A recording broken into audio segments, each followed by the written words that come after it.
Shalom friends, एक बार फिर से आप सभी का स्वागत है। आज मैं आपके लिए लेकर आई हूँ एक 1 ईयर बाइबल रीडिंग कैलेंडर। अगर आपका कोई बाइबल रीडिंग रूटीन नहीं है और आप कभी भी अपनी पूरी बाइबल कंप्लीट नहीं कर पाए हैं, तो ये वीडियो आपके लिए है। इसमें ओल्ड टेस्टमेंट और न्यू टेस्टमेंट के सभी चैप्टर्स को डे वाइज ऑर्गेनाइज किया गया है। डे 1 से लेकर डे 365 तक के सभी चैप्टर्स आपको यहाँ मिलेंगे। डे 365 पर आप अपनी पूरी बाइबल कंप्लीट कर पाएंगे, तो आप इसके द्वारा आशीषित हों। और अगर आपको ये वीडियो पसंद आती है तो आप अपने फैमिली और फ्रेंड्स से शेयर करें, और अगर आप चाहें तो आप सब्सक्राइब, लाइक और कमेंट भी करें और बेल आइकन को प्रेस करके नोटिफिकेशन ऑन करना ना भूलें। So praise the lord, shalom to everyone. Let's get started.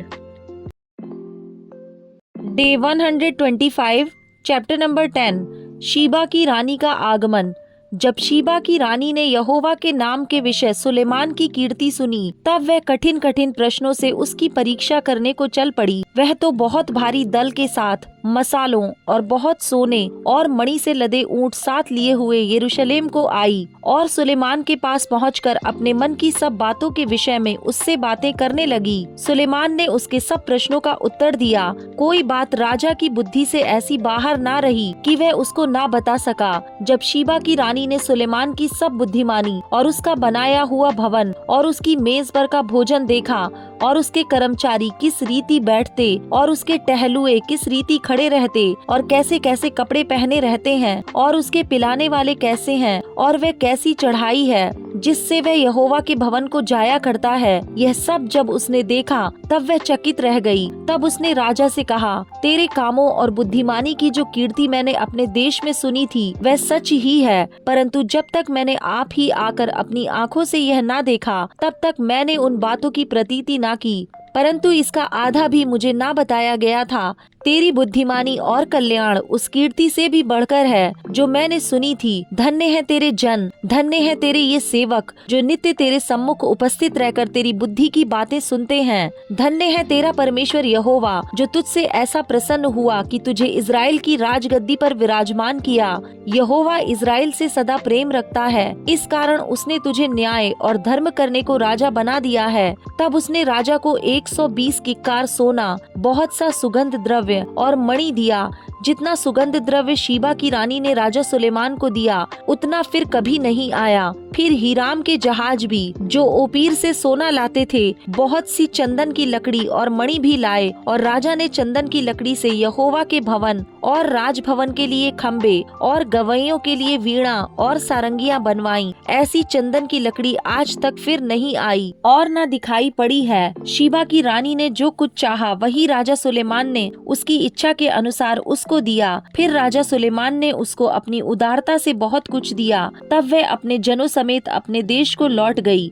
राजा सुलेमान का वैभव। जो सोना प्रतिवर्ष सुलेमान के पास पहुंचा करता था, उसका तौल 666 किक्कार था। इसके अतिरिक्त सौदागरों से और व्यापारियों के लेन देन से और अरब देश के सब राजाओं और अपने देश के गवर्नरों से भी बहुत कुछ मिलता था। राजा सुलेमान ने सोना गढ़वाकर 200 बड़ी बड़ी ढालें बनवाई। एक एक ढाल में 600 शेकेल सोना लगा। फिर उसने सोना गढ़वाकर 300 छोटी ढालें भी बनवाई। एक एक छोटी ढाल में 3 माने सोना लगा, और राजा ने उनको लबानोनी वन नामक भवन में रखवा दिया। राजा ने हाथी दांत का एक बड़ा सिंहासन भी बनवाया और उत्तम कुंदन से मढ़वाया। उस सिंहासन में 6 सीढ़ियां थीं, और सिंहासन का पिछला भाग गोलाकार था, और बैठने के स्थान के दोनों ओर टेक लगी थीं, और दोनों टेकों के पास एक एक सिंह खड़ा हुआ बना था, और 6 सीढ़ियों के दोनों ओर एक एक सिंह खड़ा हुआ बना था। कुल 12 सिंह बने थे। किसी राज्य में ऐसा सिंहासन कभी नहीं बना। राजा सुलेमान के पीने के सब पात्र सोने के बने थे, और लबानोनी वन नामक भवन के सब पात्र भी चोखे सोने के थे। चांदी का कोई भी ना था। सुलेमान के दिनों में उसका कुछ लेखा ना था, क्योंकि समुद्र पर हीराम के जहाजों के साथ राजा भी तरशीश के जहाज रखता था, और 3-3 वर्ष पर तरशीश के जहाज सोना, चांदी, हाथी दांत, बंदर और मयूर ले आते थे। इस प्रकार राजा सुलेमान धन और बुद्धि में पृथ्वी के सब राजाओं से बढ़कर हो गया और समस्त पृथ्वी के लोग उसकी बुद्धि की बातें सुनने को जो परमेश्वर ने उसके मन में उत्पन्न की थी सुलेमान का दर्शन पाना चाहते थे। वे प्रतिवर्ष अपनी अपनी भेंट अर्थात चांदी और सोने के पात्र, वस्त्र, सुगंध द्रव्य, घोड़े और खच्चर ले आते थे। सुलेमान ने रथ और सवार इकट्ठे कर लिए। उसके 1400 रथ और 12,000 सवार हो गए और उनको उसने रथों के नगरों में और यरूशलेम में राजा के पास ठहरा रखा। और राजा ने बहुतायत के कारण यरूशलेम में चांदी को ऐसा कर दिया जैसे पत्थर, और देवदारू को ऐसा जैसे नीचे के देश गूलर। और जो घोड़े सुलेमान रखता था वे मिस्र से आते थे और राजा के व्यापारी उन्हें झुंड झुंड करके ठहराए हुए दाम पर लिया करते थे। एक रथ 600 शेकेल चांदी में और एक घोड़ा 150 शेकेल में मिस्र से आता था। और इसी दाम पर वे हित्तियों और अराम के सब राजाओं के लिए भी व्यापारियों के द्वारा आते थे। चैप्टर नंबर 11, सुलेमान का पतन। परंतु राजा सुलेमान फिरौन की बेटी और बहुत सी विजातीय स्त्रियों से जो मोआबी, अम्मोनी, एदोमी, सीदोनी और हित्ती थीं, प्रीति करने लगा। वे उन जातियों की थीं जिनके विषय में यहोवा ने इजराइलियों से कहा था, तुम उनके मध्य में ना जाना और ना वे तुम्हारे मध्य में आने पाएं। वे तुम्हारा मन अपने देवताओं की ओर निसंदेह फेरेंगी। उन्हीं की प्रीति में सुलेमान लिप्त हो गया। उसके 700 रानियां और 300 रखेलियां हो गई थीं और उसकी इन स्त्रियों ने उसका मन बहका दिया। अतः जब सुलेमान बूढ़ा हुआ तब उसकी स्त्रियों ने उसका मन पराये देवताओं की ओर बहका दिया और उसका मन अपने पिता दाऊद के समान अपने परमेश्वर यहोवा पर पूरी रीति से लगा न रहा। सुलेमान तो सीदोनियों की अश्तोरेत नामक देवी और अम्मोनियों के मिल्कोम नामक घृणित देवता के पीछे चला। इस प्रकार सुलेमान ने वह किया जो यहोवा की दृष्टि में बुरा है और यहोवा के पीछे अपने पिता दाऊद के समान पूरी रीति से न चला। उन दिनों सुलेमान ने यरूशलेम के सामने के पहाड़ पर मोआबियों के कामोश नामक घृणित देवता के लिए और अम्मोनियों के मोलेक नामक घृणित देवता के लिए एक एक ऊंचा स्थान बनाया और अपनी सब विजातीय स्त्रियों के लिए भी जो अपने अपने देवताओं को धूप जलाती और बलिदान करती थीं, उसने ऐसा ही किया। तब यहोवा ने सुलेमान पर क्रोध किया क्योंकि उसका मन इज़राइल के परमेश्वर यहोवा से फिर गया था, जिसने 2 बार उसको दर्शन दिया था और उसने इसी बात के विषय में आज्ञा दी थी कि पराये देवताओं के पीछे ना हो लेना। तो भी उसने यहोवा की आज्ञा ना मानी। इसलिए यहोवा ने सुलेमान से कहा, तुझसे जो ऐसा काम हुआ है और मेरी बंधाई हुई वाचा और दी हुई विधि तूने पूरी नहीं की, इस कारण मैं राज्य को निश्चय तुझसे छीनकर तेरे एक कर्मचारी को दे दूंगा। तो भी तेरे पिता दाऊद के कारण तेरे दिनों में तो ऐसा ना करूंगा, परंतु तेरे पुत्र के हाथ से राज्य छीन लूंगा। फिर भी मैं पूर्ण राज्य तो ना छीन लूंगा, परंतु अपने दास दाऊद के कारण और अपने चुने हुए यरूशलेम के कारण मैं तेरे पुत्र के एक हाथ में एक गोत्र छोड़ दूंगा। सुलेमान के शत्रु।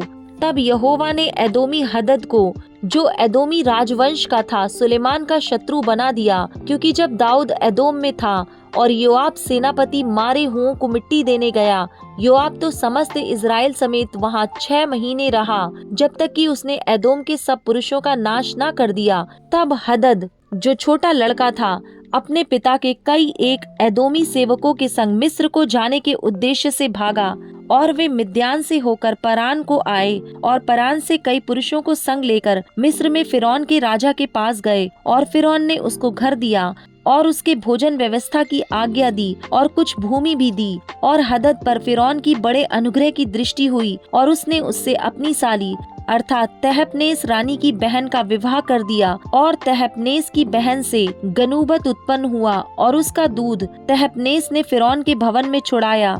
तब गनूबत फिरौन के भवन में उसी के पुत्रों के साथ रहता था। जब हदद ने मिस्र में रहते यह सुना कि दाऊद अपने पुरखाओं के संग सो गया और योआब सेनापति भी मर गया है, तब उसने फिरौन से कहा, मुझे आज्ञा दे कि मैं अपने देश को जाऊं।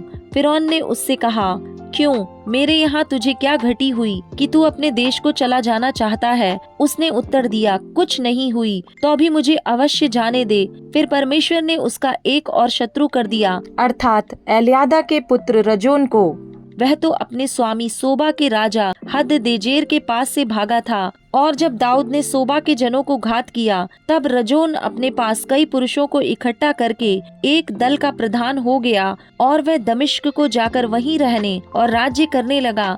उस हानि के साथ जो हदद ने की, रजोन भी सुलेमान के जीवन भर इज़राइल का शत्रु बना रहा और वह इज़राइल से घृणा रखता हुआ अराम पर राज्य करता था। यारोबाम का विद्रोह। फिर नाबात और सरुयाह नामक एक विधवा का पुत्र यारोबाम नामक एक एप्रैमी सरेदा वासी जो सुलेमान का कर्मचारी था, उसने भी राजा के विरुद्ध सिर उठाया। उसका राजा के विरुद्ध सिर उठाने का कारण यह था कि सुलेमान मिल्लो को बना रहा था और अपने पिता दाऊद के नगर की दरार बंद कर रहा था। यारोबाम बड़ा शूरवीर था और जब सुलेमान ने जवान को देखा कि यह पश्चिमी है, तब उसने उसको यूसुफ के घराने के सब काम पर मुखिया ठहराया।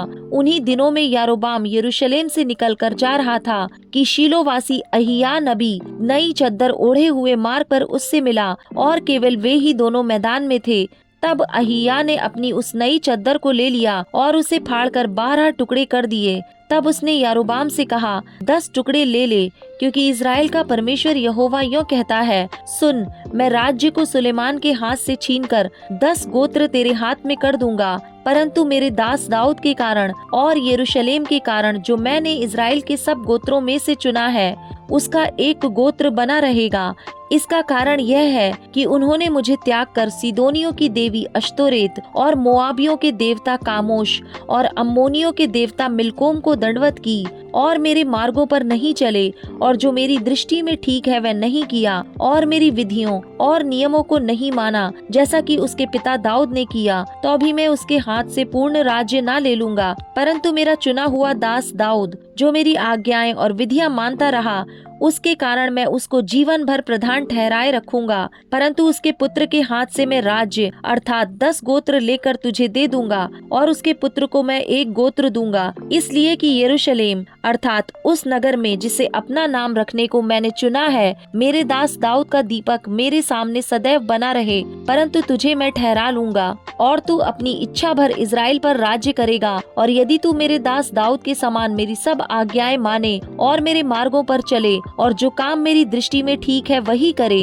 और मेरी विधियां और आज्ञाएं मानता रहे, तो मैं तेरे संग रहूंगा और जिस तरह मैंने दाऊद का घराना बनाए रखा है वैसे ही तेरा भी घराना बनाए रखूंगा और तेरे हाथ इज़राइल को दूंगा। इस पाप के कारण मैं दाऊद के वंश को दुख दूंगा, तो अभी सदा तक नहीं। इसलिए सुलेमान ने यारोबाम को मार डालना चाहा, परंतु यारोबाम मिस्र के राजा शीशक के पास भाग गया और सुलेमान के मरने तक वहीं रहा। सुलेमान की मृत्यु। सुलेमान की और सब बातें और उसके सब काम और उसकी बुद्धिमानी का वर्णन क्या सुलेमान के इतिहास की पुस्तक में नहीं लिखा है? सुलेमान को यरूशलेम में सब इज़राइल पर राज्य करते हुए 40 वर्ष बीते और सुलेमान अपने पुरखाओं के संग सोया और उसको उसके पिता दाऊद के नगर में मिट्टी दी गई और उसका पुत्र रहूबियाम उसके स्थान पर राजा हुआ। Luke chapter number 24 verse number 1 to 35। यीशु का पुनरुत्थान। परंतु सप्ताह के पहले दिन बड़े भोर को वे उन सुगंधित वस्तुओं को जो उन्होंने तैयार की थी लेकर कब्र पर आईं। उन्होंने पत्थर को कब्र पर से लुढ़का हुआ पाया, पर भीतर जाकर प्रभु यीशु का शव ना पाया। जब वे इस बात से भौचक्की हो रही थीं, तो देखो 2 पुरुष झलकते वस्त्र पहने हुए उनके पास आ खड़े हुए। जब वे डर गईं और धरती की ओर मुंह झुकाए रहीं, तो उन्होंने उनसे कहा, तुम जीवते को मरे हुओं में क्यों ढूंढती हो? वह यहाँ नहीं परंतु जी उठा है। स्मरण करो कि उसने गलील में रहते हुए तुमसे कहा था, अवश्य है कि मनुष्य का पुत्र पापियों के हाथ में पकड़वाया जाए और क्रूस पर चढ़ाया जाए और तीसरे दिन जी उठे। तब उसकी बातें उनको स्मरण आई और कब्र से लौटकर उन्होंने उन 11 को और अन्य सबको ये सब बातें कह सुनाई जिन्होंने प्रेरितों से ये बातें कही। वे मरियम मगदलीनी और योअन्ना और याकूब की माता मरियम और उनके साथ की अन्य स्त्रियां भी थीं। परंतु उनकी बातें उन्हें कहानी सी जान पड़ी और उन्होंने उनकी प्रतीति ना की। तब पतरस उठकर कब्र पर दौड़ा गया और झुककर केवल कपड़े पड़े देखे और जो हुआ था उससे अचंभा करता हुआ अपने घर चला गया।